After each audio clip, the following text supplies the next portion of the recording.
ассалому алайкум ва раҳматуллоҳи ва баракотуҳ. Дӯстони азиз, умедворам ки ҳамагӣ хубу саломат ҳастед ва имрӯз мана шукри Худо шанбе аст ва мо дар хидмати шумо дар канали Паймон Лайв ки марбут ба Паймони Миллии Тоҷикистон ҳастад ва ман ҳастам Салим Султонзода, муҷрии ин барнома. дӯстони азиз, мавзӯе ки имрӯз мехостам болои он каме суҳбат дошта бошем, он ки ҳамин шабу рӯзҳо дар минтақа ва алалхусус дар Ховари Миёна мегузарад, ин ҳам бошад қазияи Сурия. мо барои чӣ ҳоло айнан ҳамин мавзӯи Сурияро хостем баррасӣ кунем дар мавзӯи имрӯзаи худамо, чун дӯстони азиз, агар мо ба гузаштаи Сурия нигоҳ кунем ва бо Тоҷикистон агар ҳардуро қиёс кунем, яъне айнан ҳамин кишвари Сурия дар гузашта насёндон дур дар дасти як хонавода буд. чӣ хел ки имрӯз Тоҷикистон дар дасти як хонавода аст, ҳукуматаш дар дасти як хонавода аст ва аз падар ба писар мерос шуда буд ин ҳукуматаш, давлатдориш ва низоми давлатдорӣ дар он ҷо низоми диктатурӣ буд, диктатурии хонаводагии авлодӣ, айнан ҳамон чизе ки ҳоло дар Тоҷикистон аст. ва баъд аз он ҳодисаҳое ки мо шоҳидаш будем, дигар ҳукумат тағйир ёфт, диктатор гурехт аз Сурия ва ҳоло он чизе ки шуда истодааст дар он ҷо ҳамин мо огоҳ ҳастем. айнан ба ҳамин хотир, на ба хотири он ки мо мехоҳем бевосита ба қазияи Сурия ворид шавем, мо он ҷоро мисол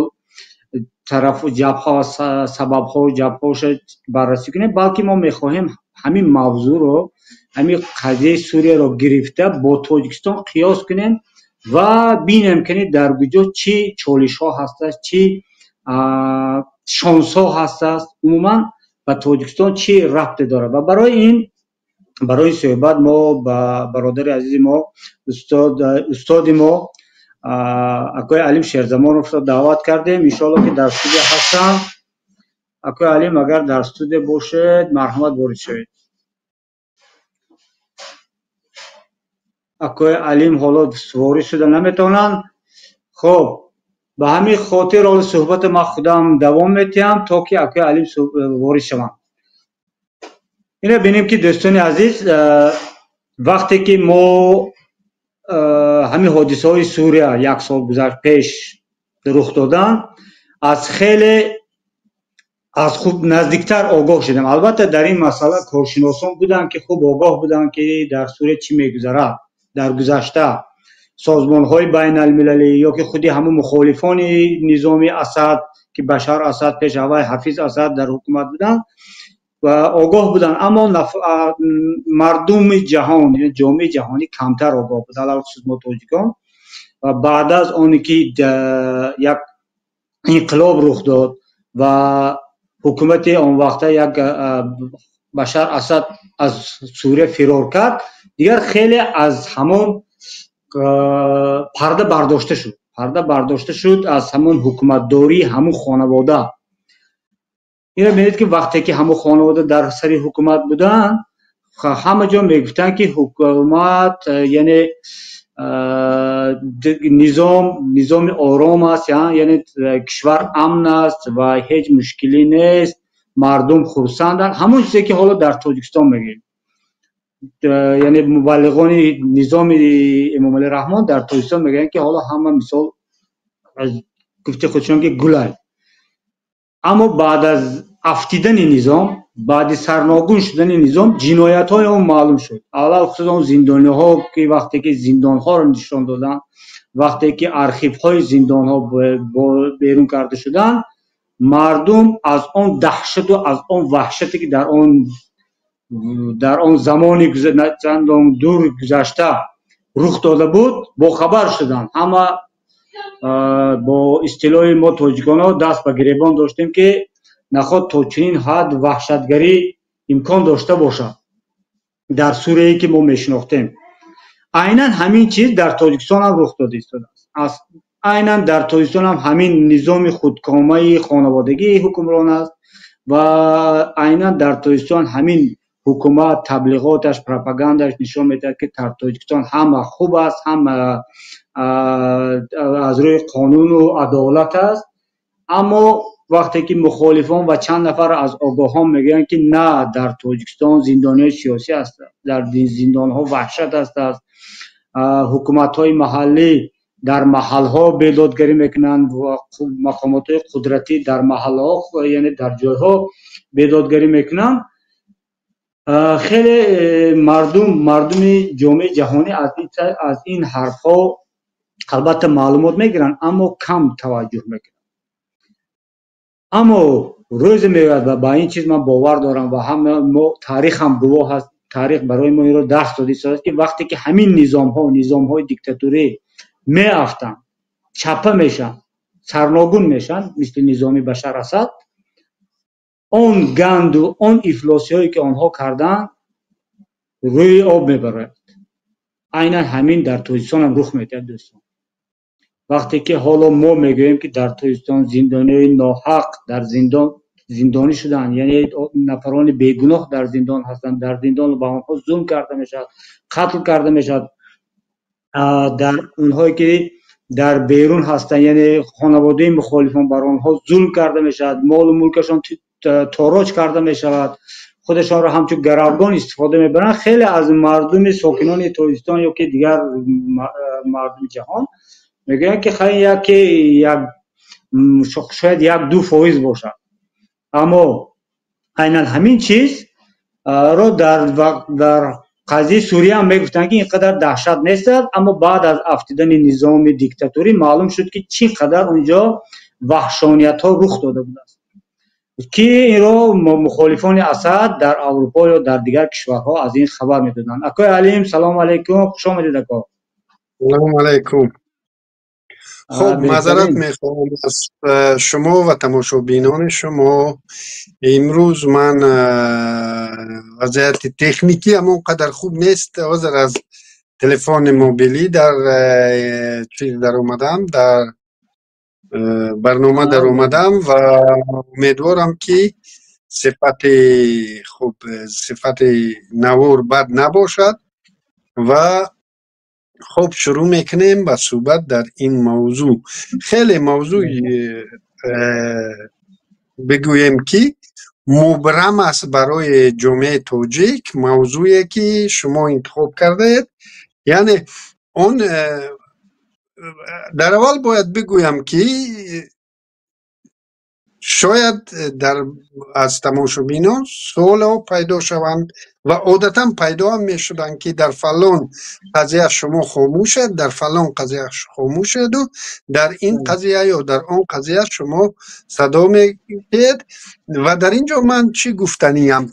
قضیه هایی که خب هستن، قضیه هایی که اونها برای تاجیکستان، برای جامعه تاجیکستان که ما از آن چیز داریم، نمایندگی داریم، برای جامعه تاجیکستان تاثیرشون تقریبا نمیرسد. فرض کردیم قضیه که خب در فلسطین رخ میدهد، بله بدبختی است، بله چیز است، ما هم در قطار دیگر مردم نوابسته از دین و مذهب در وقت همین از مظلومیت مردم غزه ما هم خیلی نگرانیم، لیکن چرا از اون نمیگوییم یا چیز و میوین در این موضوع شما گپ میزنید، در اون موضوع گپ میزنید، اون موضوعایی که به تاجیکستان ربط دارند. ببینید اگر درباره اوکراین گپ زنیم، این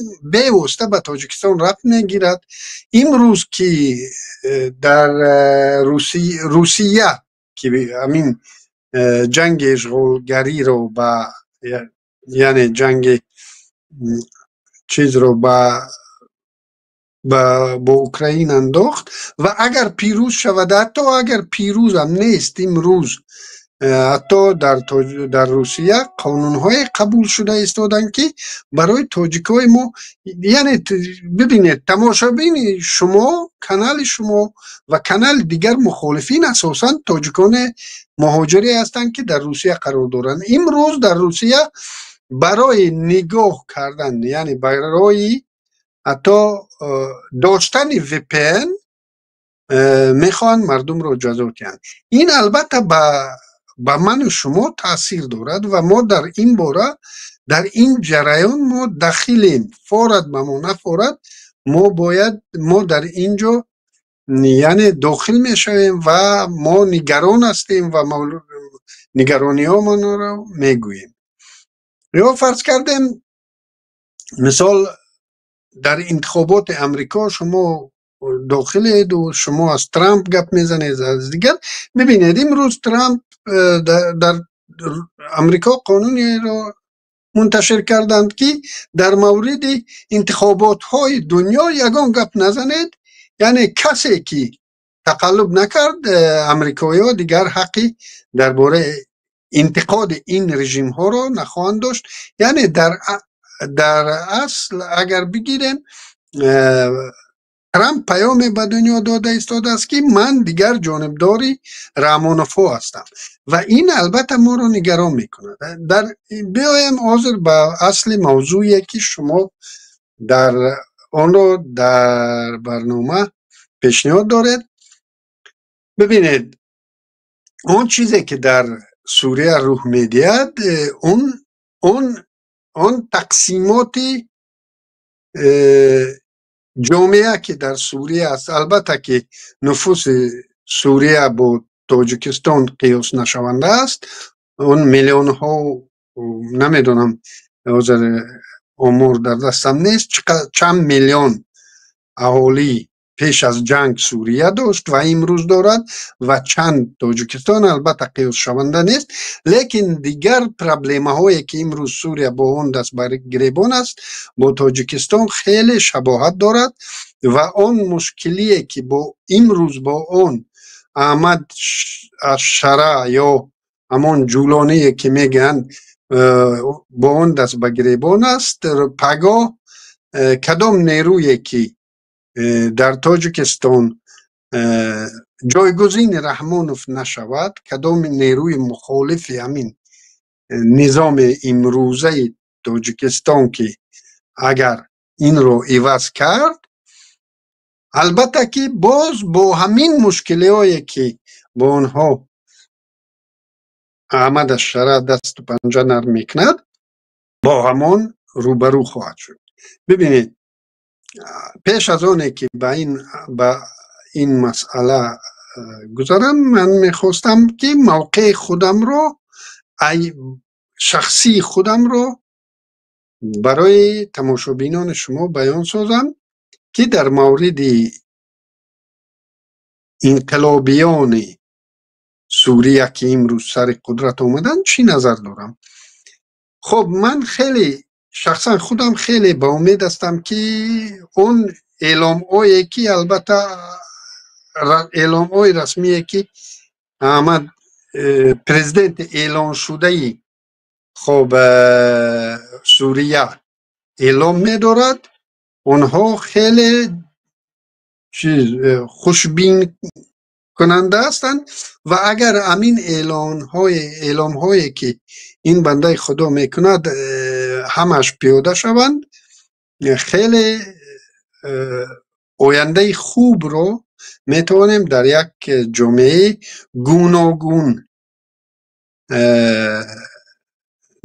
گوناگون مذهب و گوناگون قوم یعنی شاهد شویم و در سر یعنی اکثریت کل این جامعه رو مردمان مسلمان اهل سنت تشکیل میدن که تا به همین روز در دنیا ما چنین تجربه رو نداریم که نظام سر قدرت بیاید که برای بگیریم که به خاطر چی بگوییم خود را نظام یعنی ابتدای مبارزش برای نظام اسلامی بود، حتی دولت اسلامی خود را اعلام کرده بودند و این مورد بسیار نگرانی در جامعه سکولاری دنیا بار می آورد.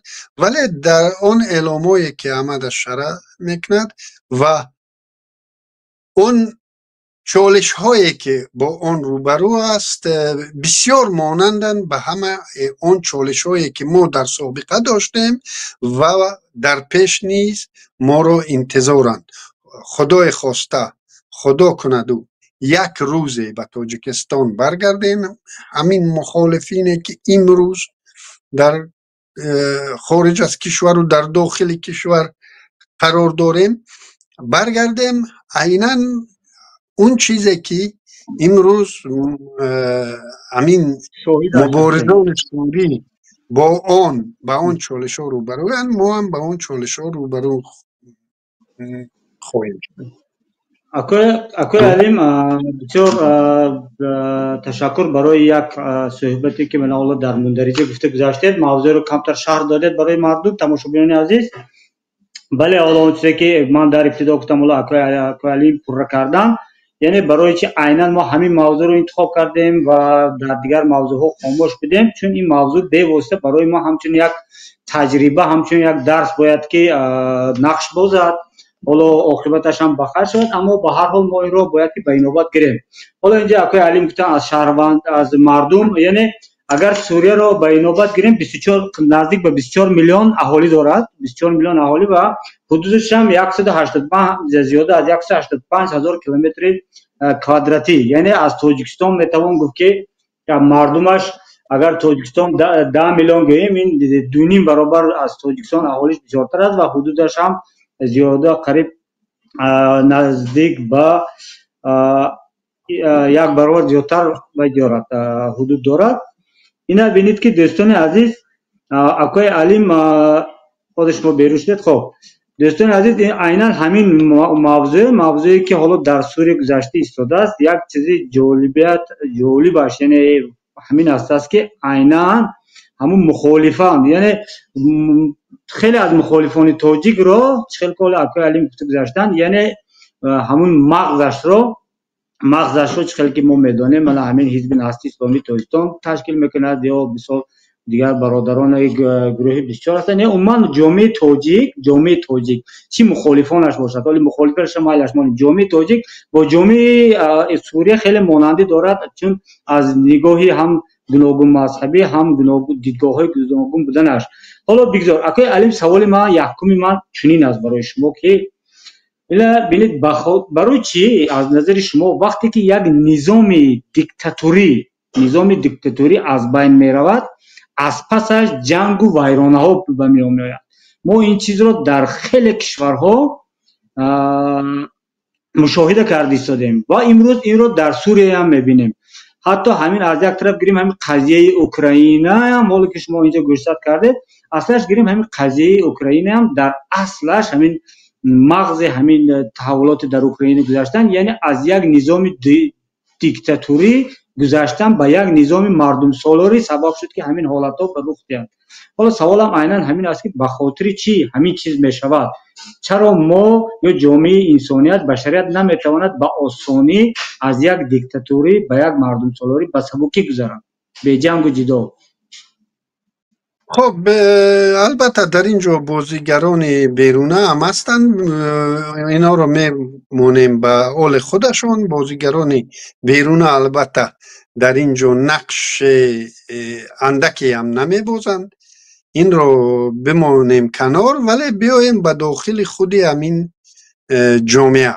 امروز که در جامعه سوریه ما میشنویم از مقامات رسمی، یعنی از پرزیدنت اعلان شده احمد الشرا که سوریه وطن تمام سوریه است، نوابسته از دین و اعتقادشون، در حالی که خودش معلوم است موقعش، معلوم است اعتقاد دینیش و معلوم است در کنارش کیها بودن در مبارزه علیه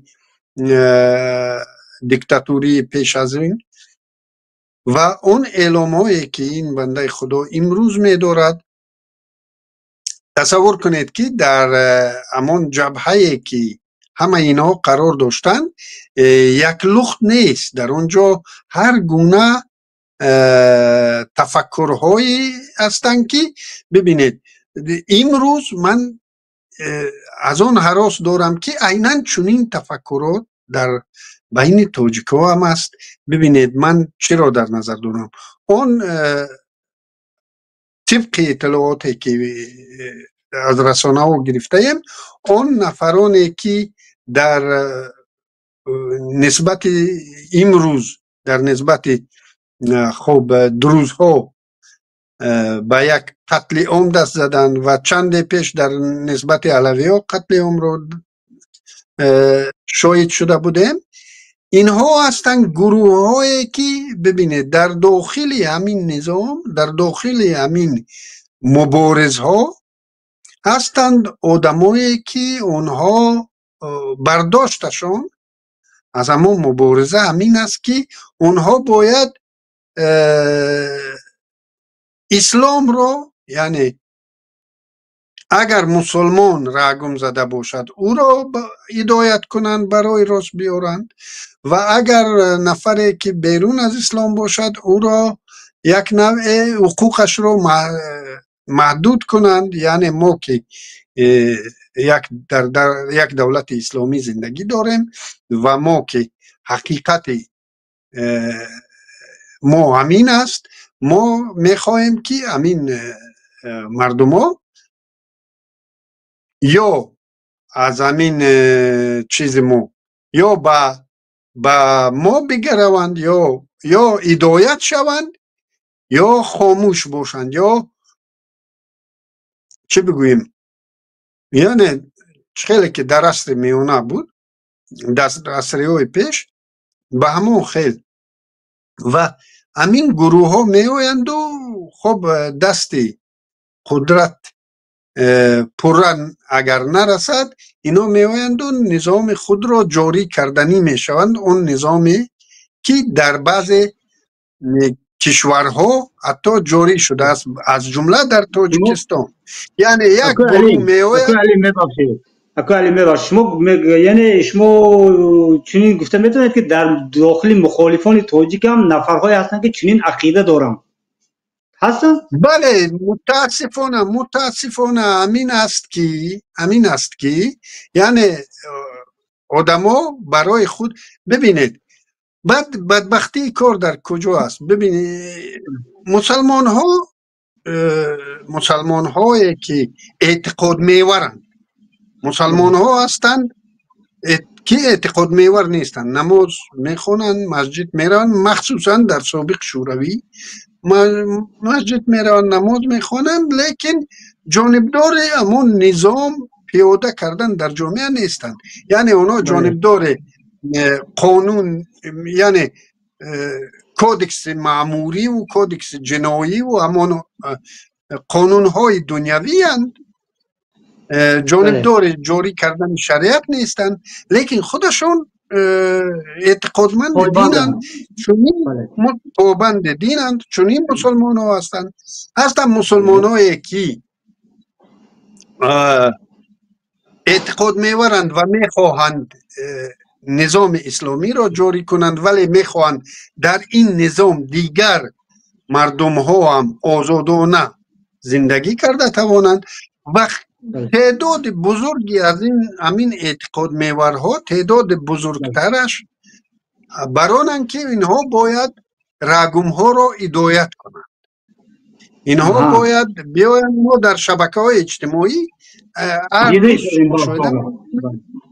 بله اینا می آیند هدایت میکنند و علمایی که در شبکه های اجتماعی هستند اونها خود را میگن که خب ما همین خیل ما اعتقادمون رو میگیم، باورمون رو میگیم، لیکن ما هیچ کس به چیز دعوت نکردیم، لیکن در شاگردانی که اونها تربیه میکنند اونها سفید و سیاه رو دارند، اونها بسیارنگی رو نمیپذیرند، سفید است سیاه است. یعنی اونها در شبکه ها علم گرفتند و می آیند در سویدا اون رو جاری کردنی می شوند.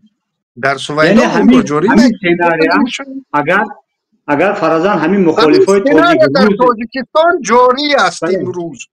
ببینید در تاجیکستان در ساختارهای قدرتی بله دویشی ها چیز میکنند. دویشی هایی که سالهای 10 سال پیش بودند. همون دویشی ها، همون تفکر دویشی در ساختارهای قدرتی تاجیکستان است و نفوذ این دارند. تفکر دویشی امروز در بدخشان مردم رگم زده را هدایت کردنی هم و شاگرد استادانشون در شبکه‌های اجتماعی هم. استادان اینها در شبکه‌های اجتماعی هم و اکثرشون در اروپا یا امریکا هم. همون استادای این دویشی‌های تاجیکستان و اون دویشی‌های باید اینجا ما گوییم که یک توجه کنید. همون دویشی‌های واقعی تاجیک که حدود شاید 4000 بودند که در دویش رفته خب جان خود رو در کف گرفته جنگیدند، اون رو جهاد گفته جنگیدند. باور کنید اکثر اونها امروز خیلی چیز مایل به تفکر احمد شرعند.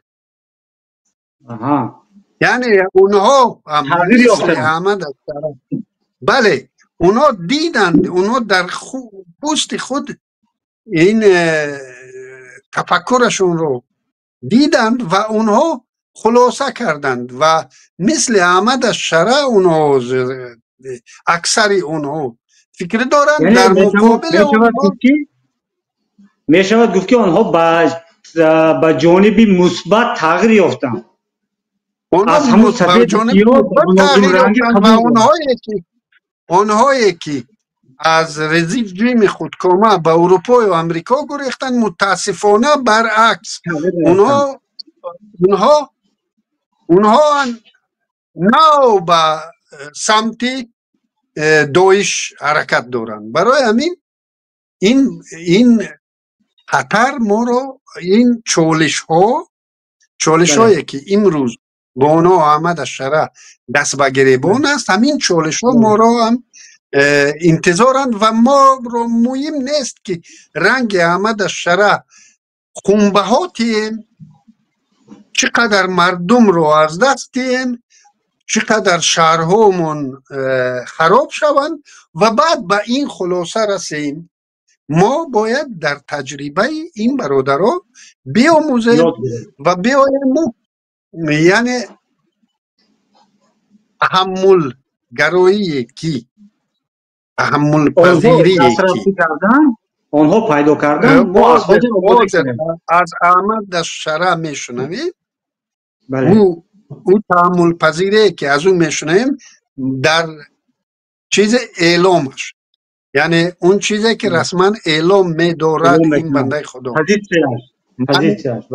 بله یعنی ما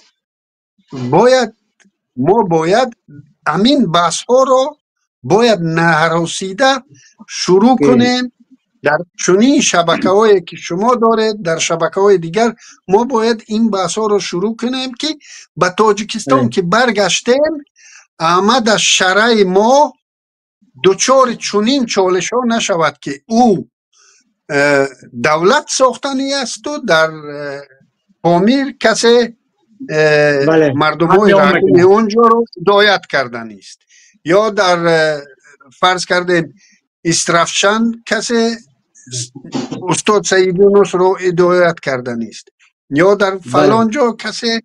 یعنی همین ما باید به همین روز آماده شویم. ببینید بسیار برادران سکولار ما که امروز هراس از اسلام دارند، اونا از همین واقعیت ها هراس دارند. اونا بر این عقیده اند که جولانی احمد شرع کسی نباشد، اینا تغییر نمیخورند. یعنی اون چیزی که در سویدا روی داد او خواسته همین از شرع بود، اون چیزی که نسبت علویان او هم خواسته. یعنی همین جامعه سکولار ما که نیز کم نیستند از این واقعیت ها در هراسند ولی ما خواهیم نخواهیم ما اکثر کل اولی ما مسلمان است بله. و این مردم یعنی مردم اعتقاد میور خواهیم نخواهیم در کدام شکلی که تغییر قدرت در تاجیکستان صورت نگیرد اینها نقش اینها آخرین نخواهد بود و ما باید همه جامعه تاجیکستان چه سکولار باشد چه دیندار باشد چه اتیست باشد باید با هم همین خیل بحث و مناظره ها کنیم و ما که به تاجیکستان انشالله آن روز دور نیست که برگشتیم ما باید از همین درس ها آموخته باشیم. همینجا حالا نه. همینجا صحبت کردید با هم به ذهنم یک حادثه نه چندان دور به ذهنم اومد. خطا نکنم سال 2019 بود که حزب نسلی اسلامی تاجیکستان در آلمان نوروز را جشن گرفته بودند. خطا نکنم اگر سالش را خطا نکنم در ما رسانه ها خبردار شده بودم. همونجا در همون وقت ما در فرانسه با چند نفر از دوستان صحبت کردیم. میشتیم که یکی از همون دوستان اکثرشون در دوستان همین از اسگیم با یک همون دیدگاه ها و نظرهای اسلامی بودن. بعد به من سوال دادن که گفتن سلیم میره ببین این چی شد که نهضت آمد در اینجا نوروز رو جشن میگیرد. یعنی گفتن این برای چی این کار شده ایستاده؟ ما نهضتی که ما میخواهیم او دیگر چیز بود، دیگر بود. یا ما امروز آمدن اینجا نوروز رو جشن میگیرم. من با همون نفر بعد از همین حادثه های سوریه وقتی که احمد شرا با پلیس آمده بود با مکرون واخورد، من گفتم دیدی گفتم اون چیزی که آنها حاضر با همین خلاصه آمده رسیدن که باید با جامعه جهانی کار کرد، با دیگر ارزش‌های ملی کار کرد. در نهضت شاید همین 4-5 سال پیشتر همون سالهای 2017 یا نمیدونم 18 19 بود که همین را قید کرده بود. همون وقت آمده رسیدن اینها که ما باید با همین جامعه سکولار با ارزش‌های ملی عموما با همین ها باید آمیختگی کار کنیم. این خیلی نه که ما تمام در یک جبهه گیری کنیم. من این نظرمو گفتم، شاید من خطا کرده باشم، باید درست گفته باشم، اما چنین واکنش ها بودن در از بین مردم برادران خودم. حالا صحبت میتوانید دوام دهید. خب ببینید بعد مشکل ما در کجا است؟ ما گفتیم که همین اعتقاد میورها به دو سه گروه تقسیم میشوند و آن اعتقاد میورهایی که ما عادتا آنها رو چه میگوییم معتدل میگوییم اعتقاد میور آدمایی که خب میخواهند یک نظام اسلامی جوری شود یا یک به امام مانند اگر کلا نظام اسلامی هم نیست، یعنی نفران اعتقاد میوره که معتدلند. متاسفانه اونها در چنین حالت هایی که چقدر که دموکرات ها در ساختارهای دموکراتی است، امان فرض کردیم افکار عموم، یعنی گروگان یک سیاستمدار گروگان افکار عموم میگردد و نمیتواند اون یعنی تفکر خود رو، اون خواسته خود رو روی راست بگوید، به خاطر اون که افکار عامه فرض کردیم مهاجر بدبین است ولی او چنین نیست، او مجبور است که شعارهای مهاجر بدبینی رو پرتوید. متاسفانه همون برادران اعتقاد میور ما که معتدلند در چنین حالتهایی که در سویدا رو داد، در افغانستان رو میدید، در دیگر جا، اونها همین به جرأتی اونها احمد اشرها رو تنها میگذارد. میفهمید؟ همین ملاهایی که علمان دینی که شاید معتدلی که در سوریه هستند، در مقابل اون افراطیایی که میوین علویان رو ادب دادنی میشن، دروزها رو هدایت کردنی میشن، دیگر در مقابل اونها جرأتشون کمی میکند که بیایند و در کناری همون امروزه مقامات یعنی احمد شرع بیستند که او بیاید همون وعده ای که سوریه وطن تمام سوری ها است، وابسته از اعتقاد دینیش و قومیتش، منصوبیت قومیش، اون اعلامی که می دارد باید در کنار او همین ملاهای خیلی برومند، علمان خیلی برومند باید در کنار او بیستند و از چنین افراطیان وطنشون رو نجات بدهند و همون نقشه ای که احمد شرع برای 4 سال کشیده است او پیاده شود و بعد 4 سال بیایند و یک انتخابات آزاد دموکراتی که وعده کردند گذرانند و حکومت مورد نظر خود را انتخاب کنند. همین خیلی دیگر، همین روز ما رو انتظار است. ببینید 30 سال خب حافظ اسد بود سر قدرت، 30 سال دیگر بشار اسد، ولی آمدن به همین روز رسیدند. 60 سال سر قدرت بودند، نخواهم به همین روز آمدن رسیدند. رحمانوف هم 30 سال سر قدرت است، خدای ناخواسته 30 سال دیگر رستم سر قدرت باشد، باز بعد 60 سال هم در همین روز دچار میشویم و ما البته اون روزها رو خب نخواهیم دید و من مطمئنم که ما تاجیکان 60 سال انتظار نمیشیم، بلکه در حیات خودمان انشالله تاجیکستان آزاد رو مشاهده خواهیم کرد، در اون زندگی خواهیم کرد.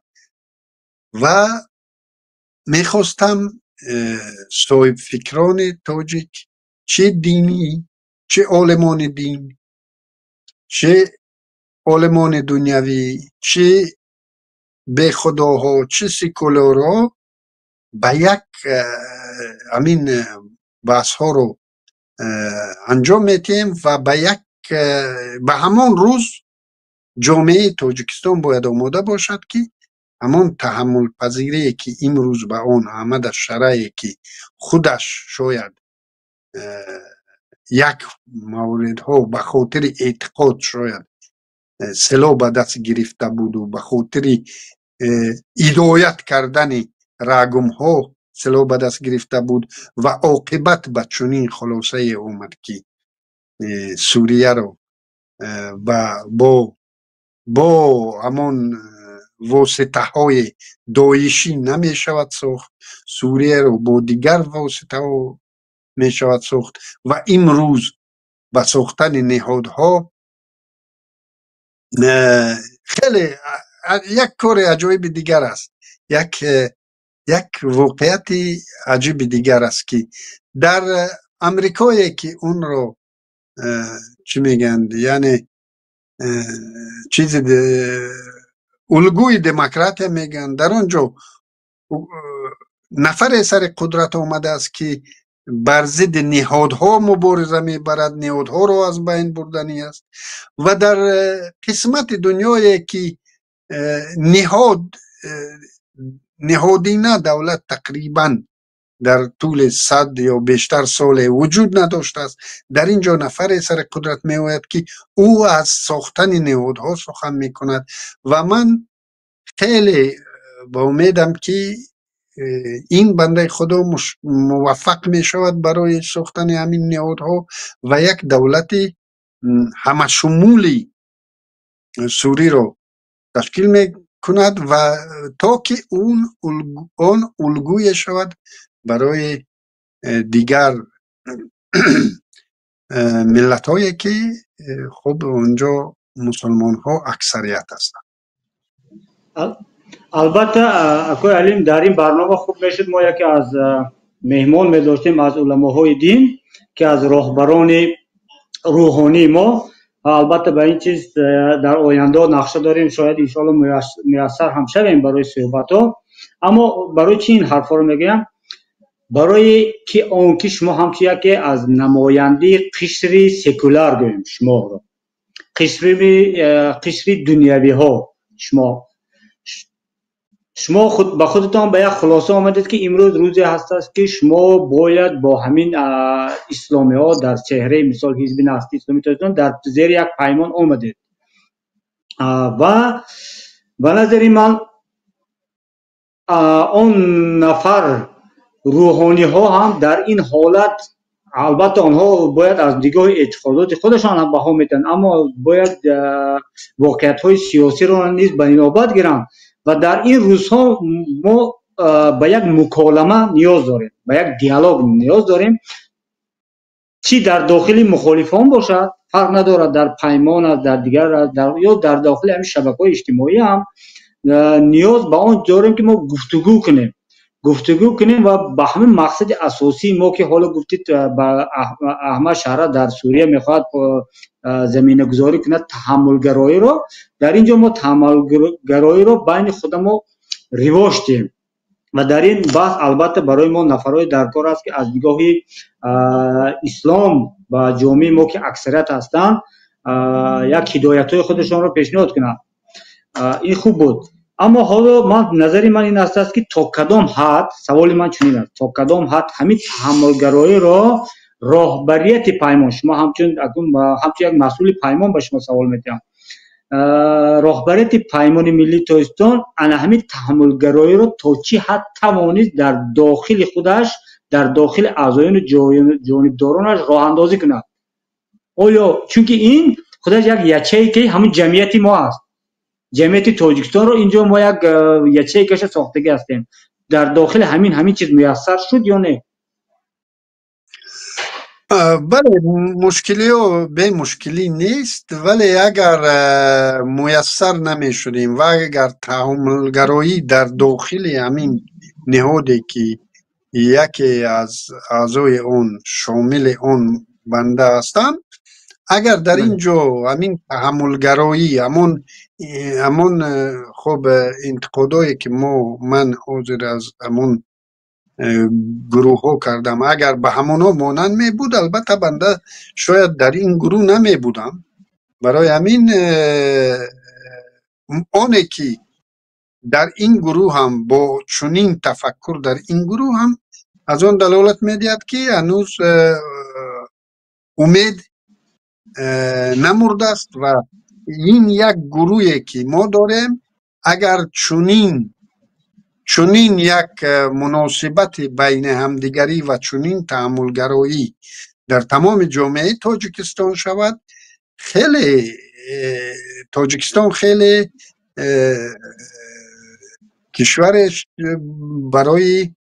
کشور خیلی برای زندگی قلای برای همه قشرهای جامعه میتواند شود.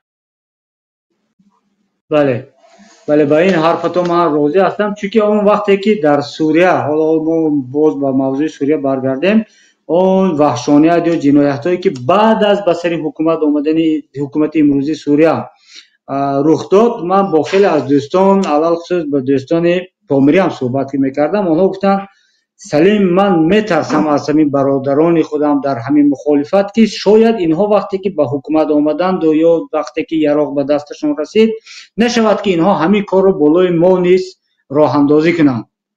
چنین یک هراس ها وجود داشت حالا دارد و با این نفرها شما چی گفتنی دارید؟ بله، این هراس ها وجود دارند و هر کسی که بیشترین هراس از این واقعیت رو دارد، او باید از من پیش قدمتر در همین همایشی مردم گوناگون عقیده و گوناگون قوم تاجیک، او باید از من پیش رفتر باشد. آدمی که بیشتر از همین هر قدر بیشتر هراس داشته باشد همان قدر فعالتر باید باشد. همان سکولور، همان اقلیت قومی، اقلیت مذهبی که در تاجیکستان از به سر قدرت آمدن یک نظام نزدیک به اسلامی، نمیگم که نظام طالبانی یا نظام فرض کردیم ایران یا نظام دیگر، لیکن یک نوع نظام از شرع عروس دارند. اونها باید بیایند و در پیش صف باشند در همینجا و ما واقعیت رو باید بپذیریم. تاجیکستان دولتی است که 96% نفوذش مسلمان است و از این مسلمان ها شاید 50%ش خیلی و خیلی اعتقاد میورند و برای آنها در نوبت اول از همه پیش برای آنها اعتقادشان است و در چنین جامعه ما نمیتوانیم بگویم که من حتی از برادرای شنیدم که رحمانوف خوب میکند، همین ملاها رو فشار میورد، سر برداشتن نمیماند، خوب میکند، اگر نه اینا افغانستان میکنند. این اشتباهی است که این اشتباه عاقبتش خیلی سنگین می انجامد، چون که هر قدر بر اعتقاد مردم از این یک توهین است. همین خود همین هراس یک توهینی است به اونایی که اعتقاد دارند، برای اونایی که اعتقادشون رو اولین درجه می حسابند و این به ضدیت می آورد و ما باز خدای نخواسته شاهد چنین یک قتل عام هایی که در امروز متاسفانه در سوریه به وقوع پیوستند در تاجیکستان نشویم. بله، حالا اکا ما در یک اگر جامعه ما رو در عموم یک مثل یک پارلمان حساب کنیم، ما در جامعه ما راستگراها و چپگراها رو داریم و حالا آنهایی که در هراس هستند نه تنها در بین نفرهای گوییم در اقلیت‌های مذهبی یا قومیان آنها هراس دارند، اما ما اینجا میتوانیم گفت که یک قسم از دوستان و برادران و هموطنانی هستند که سخت پایبندی همین عقیده اسلامی هستند و سخت پایبندی، یعنی در ذهنشان یک آرزوی جاری کردن شریعت هستند.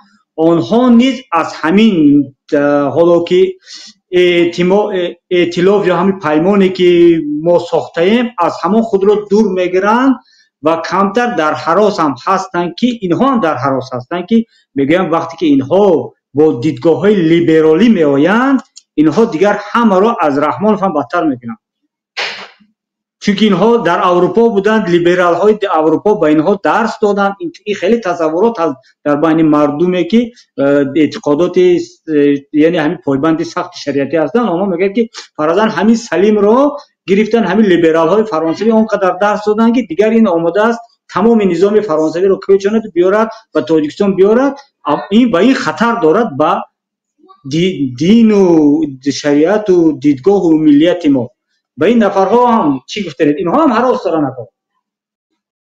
این دو طرف افراط است که اینها باید هر دو طرف باید با همین به خاطری همین هراسشون باید به هم بیاید. نمی شود که هیچگاه نمی شود که با زور بیایی و مثال یک دولت با رفاه بسازی، یعنی بیایی تو بگویی که من آمدم همه اونایی که دیگر خیل اندیشه دارن، دیگر خیل فکر دارن، با اعتقاد من سازگار نیستن، اونها باید در دولت من یا زندگی نکنند یا در زندان باشند یا اونها را باید قتل کرد. اگر چنین باشد دولت بله شاید یک گروه بیاید و خب قدرت رو به دست بیارید و تمام نظام یعنی نظام خودتون رو جاری کنید، لیکن با این دولت آباد ساختن نمیتونید و دولت آباد ساختن امروز ما هممون در گریز از آن هستیم که همین دولتی که ساختند این دولت برای ما خب آباد نیست. این دولت ما رو تبعیض میکند، تبعیض دینی، تبعیض سیاسی، تبعیض قومی و تو هم بیایی به جای او باز اگر نیروی داشته باشی و به همین تبعیض دست زنی باز در عصر 21 بایگری اساسی انسان است. در عصر های 16 شاید زمین بود، شاید بایگری های زمینی بودند. امروز انسان بایگری اساسی در تمام دنیا است. در آن جایی که انسان ها زندگی ارزنده دارند اونها در اونجا خب آباد میکنند و در آن جایی که انسان ها به انسان ها ارزش قائل نیستند در آنجا جنگ و در آنجا پراکندگی و در آنجا گرچنده که 30 سال هم بگویی که صلح آفریدیم و وحدت ملی کردیم و 30 سال در تاجیکستان ثبات و صلح پایدار است، لیکن آبادی نیست. چرا که تعداد بزرگی مردمی که میتوانست کشور رو آباد کند او از دولتش ناامید است. او یگان امید از دولت، از ملیت، از شهروندیش ندارد. به خاطر چی؟ به خاطر آنی که چند نفر آمد است و گفت است که خب کسی با ما نیست، او دشمن ما است و او دشمن ها به ما در کار نیستند. باشند در تاجیکستان ما اونا را کنترل میکنیم که چیز نکنند، صدایشون شنیده نشود. اگر رفتند خوب باشد، روند بهتر، خشم جمع کم و جمع پوک بگفتی اینا. بله حالا برای همین اگر با چنین تفکر هممون بیاییم او سیکولور بیاید با چنین تفکر که در من ملاها باید صرف در مسجد باشند و دیگر سرکوب باشند، اون ملایش بیاید و بگوید که در من باید یگان سرلوچ در شهر من نگردد و همه این باعث می شود که وطن خراب و خرابتر می گردد. برای همین به هم آمدن در کار. این البته تا حاضر که ما حرفای گفتیم این البته از چالش ها بود، چالش هایی که ما را انتظار هستند. درست چالش هایی که در پیش در تاجیکستان شاید پیش آیند. من حتی میگم که نشاید، شاید که 80% 90% باور دارم که همین خیلی چالش ها در پیش هستند. حالا یک عباره دیگر که ما در برنامه گذاشتیم فرصت است. فرصت ها و چالش ها گفتیم موضوع را. حالا اکنون از نظر شما ما چی فرصت در همین فرصت در همین چی به چی نوعی شده میتوانیم؟ بله چی فرصت داریم؟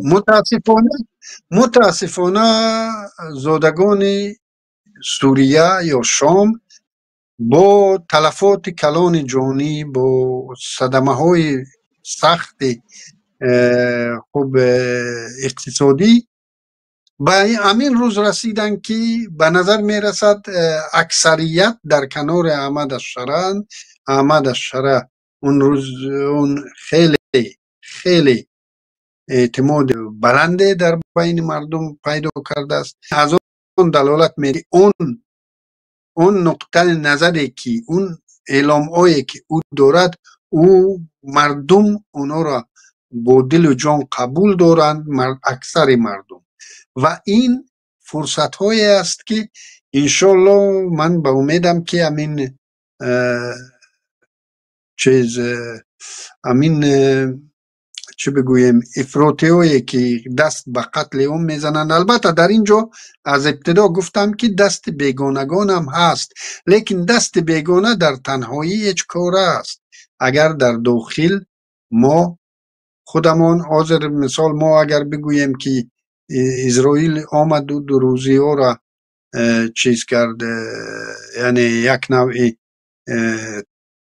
چیز کرده، چه بگوییم، تحریک داد و اونها اومدن بر ضد ملت خستن و اما دروزی ها را دور کنیم. البته چنین نیست. اون دروزی ها رنگی که امروز ما درباره جامعه تاجیکستان گفتیم که سکولارش و اقلیت دینیش و اقلیت قومیش در هراس هست، او دروزی ها هم البته در هراس بودن و آمدند از این طرف، از هر دو طرف چیز شد. همین ما که در داخل نیستیم، اگر شد و شما توانید در برنامه بعدی از داخل نزدیکتر به همون منطقه نفرای رو پیدا کنید که اونها باز اطلاعات بیشتری داشته باشند. باورم بر این است که هر دو طرف چیز سببگار شد، سببگار قتل عامی که در سویدو صورت گرفت و پیش از این در نسبت علوی و در اون منطقه در یادم نیست. و باز هم خدای نخواسته چنین درگیری و شدنی هن و در اینجا دست بیگانه هم هست و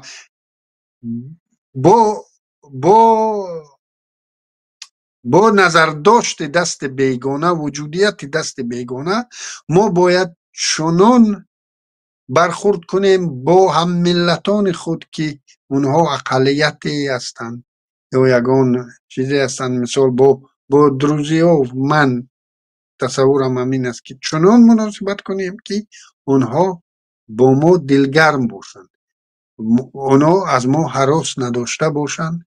همین خیلی دیگر همین است فرصت ها و من مطمئنم که اینها این این بنده خدا چیز می شود، موفق می شود و این است فرصت ها. اگر او با چنین تحملگرایی یک دولت برای تمام سوری ها نو بسته است منصوبیت قومی و نژادی و مذهبیشون ساخته تواند، این است فرصت هایی که ما تاجیکان را هم، تاجیکایی که از یعنی از یک چنین نظام اسلامی در هراسند، اونها را هم از هراس بیرون میکند و اونها هر قدر زیادتر نمایندگی از هر قشر جامعه در امین حرکت های مردمی باشد، همون قدر فرصت ها رو زیاد میکنیم و خیلی امیدوار کننده. باور کنید بنده خودم هم خیلی ناامیدی مرا هم میگرفت، ولی با همین واقعیت هایی که امروز در سوریه انجام شدن من خیلی با امید شدم که خب حتمی نیست که یک نیروی اعتقاد محور اسلامی بیاید و برای اقلیت های با این اقلیت ها چیز باشد، یعنی خطر پیدا شود و همین هراس رو اگر از بین برداریم، مبارزه تاجیکان هم در مقابل استبداد، در مقابل دیکتاتور خیلی خیلی پرزورتر می شود، چون که امروز هم مخالفان دینی داریم، دین محور داریم، هم مخالفان دنیوی داریم و هر یکی اونها یکیش به دیگری اعتماد ندارد و این فرصت هایی که امروز واقعیت سوریه امکان دارد به ما به نمایش بذارد خیلی امیدوار کننده. خیلی خوب سخنهای گفتید که در آخر میخواستم خودش پرسم که چی گفتنی برای مخالفان دارد. در همین غرب در سیاست، در مکتب سیاست همین غرب یک چیز را من پای بردم، اعتبار دادم که اینها یعنی همین یک حزب سیاسی اش یا یک چی گیم مخالفش گیم یا حکومتش کسی نباشد، یک حرکت سیاسی اش غیر از آنه که در داخل اکثریت جامعه نفوذ داشته باشد، او حرکت میکند با اقلیت ها پیمان بندد، با اقلیت های همین کشورش تا که تواند. بله امروز ما شاید خیلی سیاست زیرکانه اردوغان هستیم که در امروز خب شاید از خود ترک ها دیده محبوبیت بیشتری در بین کرد ها دارد، حتی کرد های روری و کرد های عراقی که این را هم خیلی امیدوار کننده است. یعنی بنده به خودکامگی به خودکامگی اردوغان خیلی خرسند نیستم، ولی چند سال اخیر که او توانست کردها را متقاعد سازد که او ترک حامی اساسی کردها شده است در دنیا امروز، اینم زیرکی سیاسی همین مردک را نشان می‌دهد و خدا کند که همین الگوها برای خب تاجیکان و دیگر مسلمان های سابق شوروی که همین روزها همین روندها دیر یا زود به اینجا خواهند رسید و ما باید به این روزها آماده باشیم. خیلی خوب آقای گرامی، من چقدر که در مخدش اعلام داریم یک 60 دقیقه صحبت خیلی خوب داشتیم. در آخر یک سوال میتونم بیرون از موضوع آقای علیم، شاید که با موضوع هم چی داشته باشد، ربط داشته باشد، آن خبرهایی که حالا در رسانه ها ما میبینیم، چون شما از مردم اسماعیلی تاجیکستان هستید، حکومت کشور با ورزشکاران اسماعیلی حق اشتراک در بازی های اسماعیلی جهانی ندادن. این به همین قضیه نظر شما چی است؟ خب من گفتم که در داخل افراطی ها داعشی ها خیلی نفوذ کردند. یک دویم رحمانوف دور دستش امین پیام را همان ببینید در برزد اینها بسیار علمانی حتی بیرون از تاجیک دینی به خاطر حجاب و ریش و اینها برخواستند و امروز همون افراطی هایی که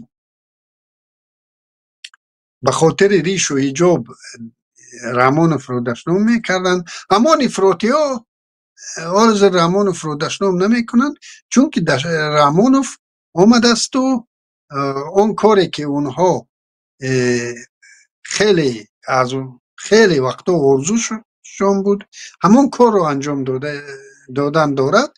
برای همین اگر بگیریم که این هم یکی از واسطه های عوامگرایی پاپولیستی که با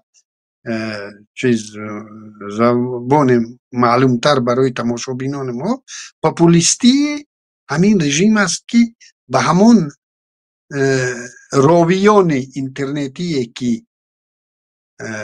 نیز دعوت به چنین یک پاکسازی مذهب میکنند به اونها پیام داده است و احساس می شود که اونها از این خیلی چی میکنند خوب چی میگن با توجیکی استقبال میکنن. استقبال استقبال میکنند، میکنن. خیلی خوب یعنی استقبال رحمانov میکنند. باز برای خودش چند نفر از بله حامیان رو نیز بله پیدا کرد در این بله جبهه. بله بله مو چند نفر نه متاسفانه در روز از روز با انقراض معنوی که در تاجیکستان است روز از روز تعداد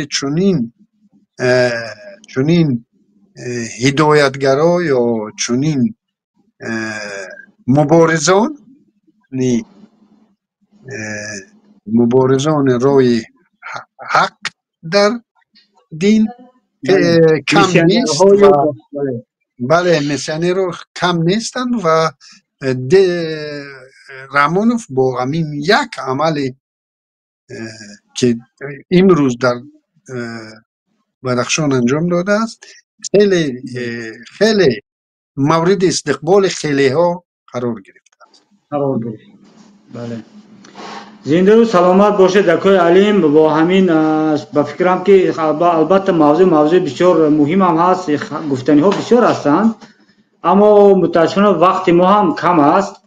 اگر یگان چیز ناگفتنی باقی مانده باشد فرصت دارید، حالا فرصتش هست. سلامت باشد. من برنامه همین را گفتنی هم که شما نگفتید من میگویم که با کانال شما عبونه شوند و در نظر دادن در خیلی مهم است در زیرنویس نظر تید ما را دشنام هم کنید نظر دادن گیرید موقعیتون رو نسبت اون مسئله که ما بررسی کردیم این مسئله بسیار مهم است و هر قدر شما بیشتر اینجا نظر میتید یا چیز واکنش میکنید همون قدر این نوار توسعه داده می شود و همون قدر تماشابین بیشتر می شود و ما نه به خاطر کدام در زیرنویس نوشته است که شما به خاطر پول، نه ما از این کانال یگان پول نمیابیم و ما در این کانال پول کار نمی کنیم فقط به خاطر اون که به هرچی بیشتر مردم در موضوعی که ما اونها رو مهم می شماریم هرچی بیشتر مردم در امین بحث ها در امین مکالمه ها وارد شوند تا اون روزی بله. که انشاءالله نزدیک است تا اون روز جامعه ما آماده باشد و آباد کردن کشور خود. سلامت باشید دکتر جان، خوش آمدید به این یک بار دیگر با امروز برنامه ما. امیدوارم که در صحبت‌های بعدی نیز هم همین خیلی فعالانه مثل شما دیگران هم اشتراک کنند و موضوعها رو خوب مطرح کرده توانیم. البته حالا پیش از آن که برنامه با آخر رسد من با گفتای اکای علیم همنوا میشم، میگم با تمام تماشابینان، برادران، خواهران، پدران، مادران که ما را تماشا میکنید، حالا تماشا کرده استاده یعنی در افیر مستقیم یا بعدا تماشا میکنید، حتما آبونه شوید به کانال ما، فکر و نظرهای خود رو نویسید. غیر از پیمان لایف که در این یوتیوب ببینید ما در تیک تاک داریم، در اینستاگرام، در تلگرام، در فیسبوک چنین گروه ها چنین صفحه ها رو داریم، پیگیری کنید. در اونجا البته این نوار ما یک ساعتی ما در اونجا قسم بریده گذاشته می شود، در اونجا نیست، بتوانید فکر نظرتون نویسید. و آخران یک پیشنهاد من با دوستان و میتوان گفت استادان ما، استادانی که از مردم رو از نگاه روحی و روانی و تربیت میکنن، استادانی که از دین برای ما تعلیم میدن.